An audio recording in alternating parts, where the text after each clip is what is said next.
I was set up at a sniper position, waiting in silence for my prey to show. When Fuentes' convoy rolled out of the compound, I shouldered the RPG and pulled the trigger. The blast ripped the escort vehicle apart in a fireball. In the chaos, I materialized like a ghost, picking off every single one of Fuentes' guards. I ripped open the car door, dragged the terrified Fuentes out, and vanished into the noise of the city. Under a highway overpass, I strapped Fuentes, spread eagle across the hood.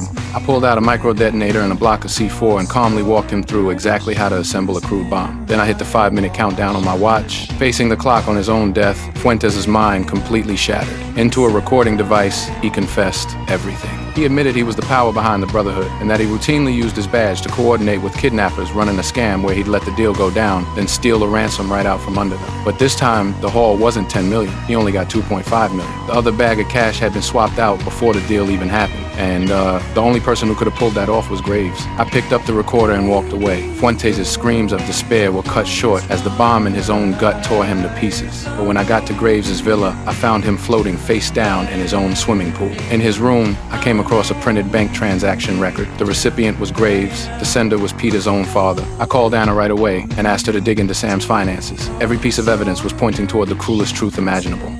I went to Sam's house. Under the barrel of my gun, he finally spilled the whole rotten secret. Turned out Sam had inherited a mountain of debt from his father. To plug the hole, he and his lawyer had cooked up this kidnapping scheme, all to squeeze a $10 million kidnapping insurance payout out of the company. The split was clean. The kidnappers got $2.5 million, Graves got $2.5 million, and Sam walked away with $5 million. They thought it was bulletproof. Graves had personally assured Sam that Peter would never be harmed, but what they hadn't accounted for was Fuentes cutting in and hijacking the kidnappers' $2.5 million share. The stage job turned into a real one. Having gained nothing, the kidnappers finally killed Peter. When Sam heard Peter's death, he wanted to tie up loose ends, so he murdered Graves with his own hands. Lisa's world had completely crumbled. She demanded I kill Sam, then stormed out in rage. I pulled out my gun, cleared every round from the chamber, then I placed the one bullet, the one that had once misfired, and saved my life right into Sam's palm. I left the judgment to fate. A moment later, a gunshot rang out. I knew the real mastermind was still out there. With help from Sheriff and Anna, we traced the bank card and pinpointed the kidnapper's real identity.